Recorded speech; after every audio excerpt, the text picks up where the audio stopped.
Throughout history, women have been innovators, leaders, and trailblazers, breaking barriers, amplifying voices, and shaping the future.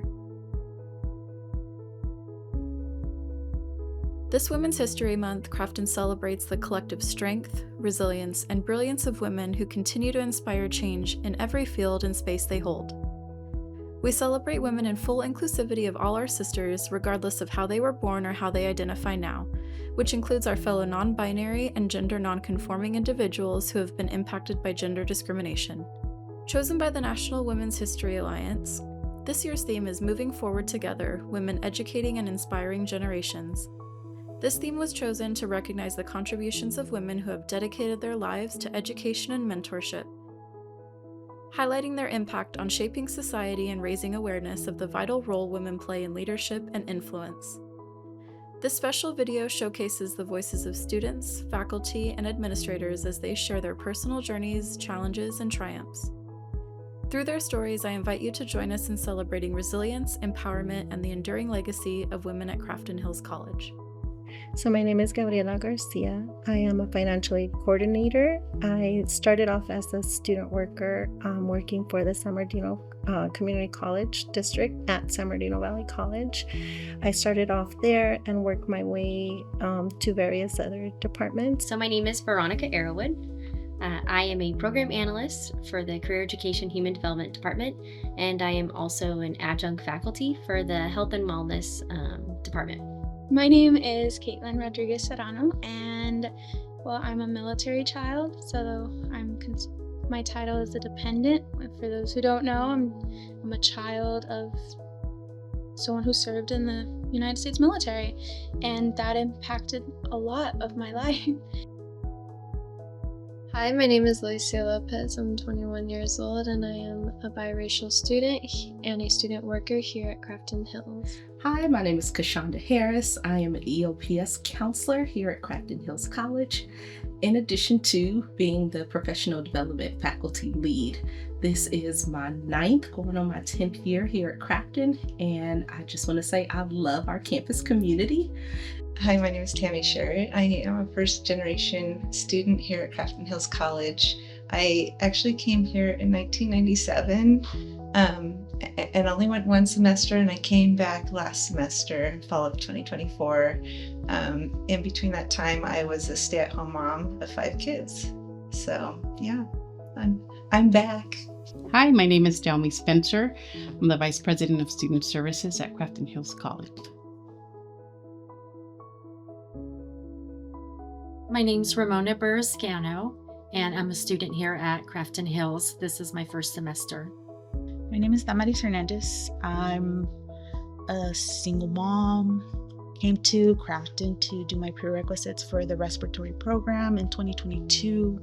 I've been a student worker since about the end of 2022, starting 2023, started with admissions and records. I am now a student worker with EOPS. I've been there over a year now, so that's pretty awesome. Hi, my name is Christina Hannon, and I am the Vice Chancellor of Human Resources, Payroll, Police Services, and Environmental Health and Safety Administration here at the district. And so I serve both Crafton and Valley College. I'm a former Crafton student.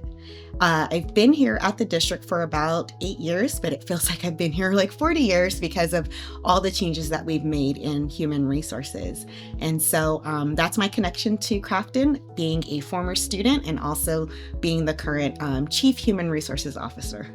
So my name is Vianney Cornejo. I'm a current student at Crafton Hills College. I study psychology. I'm starting barely my second year here. I'm an honors student as well. I am not from here, from the US, so I'm from Ecuador, which is a country in South America. Basically, my connection with the Crafton Hills has been amazing because they have opened the doors for me with having English now my first language and Spanish being, of course, my main language, but they have been really open with my background and everything that comes with. My name is Amanda Ward, and I am currently the Interim Associate Dean of Public Safety here at Crafton. And my journey at Crafton started as a student. I enrolled in the paramedic program back in 2006. And after completing the program, I came back to Crafton as a skills instructor just to support students coming in behind me. And that really started my journey. I didn't anticipate that I would become a full-time faculty member or an associate dean at any point, but that's how I started here at Crafton. So my name is Dr. Erica Paddock. I am an Associate Dean of Student Support Services here at Crafton, and I'm proud to be Latina. I'm the first in my family to pursue a college education, and I'm the oldest of 3 siblings. Yes, my name is Mariana Macame, and I'm the Transfer Center Coordinator here at Crafton. I've been here for, I want to say 13 years as the coordinator, but I'm also a counselor, so I see students in helping them, guiding them towards the transfer process, but also organizing events where the students are connecting to universities so that they can move on with their educational endeavors onto a 4-year. So I have 2 women in mind that come into mind. It's my grandma, we call her Chela, and then we have my mom, Linda. And those 2 women are the ones that raised me, and they really inspired me by just always teaching me to be independent, to be caring, and to just really chase your dreams. They came to the country to give me a better life, and I never took that for granted. And so I really appreciate that from them. I went to a conference a long time ago, and one of the things that one of the keynote speakers says, if you don't use your voice, you're agreeing to what the room is saying. So that always stayed with me. So that really motivates me to make sure to use my voice in a positive manner. I offer a lot that many people might not have. My background, I'm a first generation professional woman, and grew up in a low-income household. So I think that those are assets that I could bring that really help students when they're in similar situations. So I use my voice to make sure all perspectives are looked at and to help as many people as I could. There's just something about a woman's voice because it's unexpected for a woman to be strong or stand up for herself or speak up for herself. So I definitely think I think it would be strong. I was lucky enough to recently be in a room full of 25 to 30 women leaders across different community colleges, and it was so beautiful how they were all supportive, kind. They all just wanted to help other women be successful in their journey, whether it was offering mentorship, was it offering their expertise in their field, or even just kind words to help find the confidence to do whatever it is that somebody was trying to do, whether it was go after a position, a role. But what was so wonderful about it is that it was, I think, 25 or 30 women in that room that were just kind and just wanted the best for other women. And you don't often see that. Women have had an important voice since the beginning of time. And I think it's important for people to know that. Throughout history, the decisions that have been made, the people who show up to protest, to fight, if you look around those rooms and in those spaces, there are powerful women in every single situation. In our fight for education, there have been amazing women since the beginning of time, Black women, white women, women of color who have joined together, whether in their own communities or separately, to make sure that our children, our youth, our communities, our people are educated. That would not happen without using our voices. I've seen the power of women's voices shape the environment that I'm in because I feel more understood. Women understand that everybody has emotions. I think women enjoy diving deeper into emotions, and I think that's a positive. Don't be afraid of your voice. I can't tell you how many times I have been told I'm too much, or I'm extra, or I'm loud. And it used to be something I paid attention to, and I would catch myself trying to shrink and not use my voice in the capacities that I wanted to, and that was very frustrating for me. And in the last few years, I've recognized that that's not something any woman should feel like they have to do at any table, especially in a place where you're working and employed. So don't be afraid to make room for yourself. Don't be afraid of your voice, and know that you're going to get pushback no matter what, but those aren't things to cower away from either. And stay tough. If you feel like you're really advocating for something that's important to you, someone telling you you're too much shouldn't stop you from that. For me, what motivates me is my kids. My kids are my motivating factor. And I achieve what I achieve, and I continue to strive and learn and just be a better parent for them, and to be able to show my kids that you can do a lot with your life if you don't put limits on yourself. We tend to put limits on ourselves and barriers that are not really there unless we see those as, those I can climb that wall. I can push myself. I can be I could get out of the circumstances that I'm currently in if I just push myself a little bit harder. So my kids are. If I don't show them that we can achieve more with our lives, then who's going to show them that? The person that's inspired me since I was a child is Frida Kahlo. She's a Mexican artist who was devoted to women's empowerment and women's strength. And so to me, she inspired me not only because she's a woman, but also because she had a lot of very serious health challenges in her life, as I have. And she was able to just focus on what she had inside of her, regardless of her physical condition, to make a giant impact on the world. And since I have a physical disability since birth, that rings really true to me. Taking the courage into being able to find your voice or find yourself has been something that has led me to have like a clear image or a path of what I want to be or who I want to become. So definitely do not be scared, even if it means that you're gonna fail or anything. It's gonna be okay because you're gonna learn at the end of the day. But that's just the thing, is I'm about doing hard things. Like if there's a fear, you need to face it and not limit yourself and just move forward. And so reality is you might fall, but you can pick yourself back up and try again.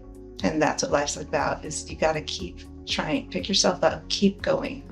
So that's how I empower women, just letting them know that yes, you can fall, but you can keep going. The advice I would give to young women who are trying to find their voice is to listen to the things that you truly care about, because that is your purpose in the making. It is those things that you care about that are true to who you are, and therefore they have merit in how you live your life, the decisions you make, right? And so follow those, look at them a little bit more closely, analyze the things that really truly matter to you because they're trying to tell you something. Just hearing from different women, different backgrounds, and just getting to know everyone's journey, providing those opportunities to sit together, to talk about things, having those shared experiences. I don't think we pause enough and unpack, and I know that's the catchphrase of 2024, let's unpack that. But I do think that we need to sometimes pause, especially if there's something significant happening, and that may be just super focused for just women, that's something that only women go through, or that's a woman's issue. Being able to pause and have space for discussion, for dialogue, for group therapy. Just that overall feeling like there's no cap. You can speak and you can give advice and you can do, and people that speak out about it, it's makes you feel like I can do it too. We're just strong as women, as together. It's kind of interesting to see that not that many years ago, it was a completely different life for us. And the reason we are here as a whole, or being able to be where we stand and have positions that we have, is because we said something or because we did something. And doing all those, yeah, it was rough and it wasn't always good, but you just gotta stick to it, and you have to just stand on what you want to happen. So my word would be strong. I would tell them to be their authentic self, whether that's a mother, that's a working mom, or if it's just a working professional, and to not hide their other roles that they may have.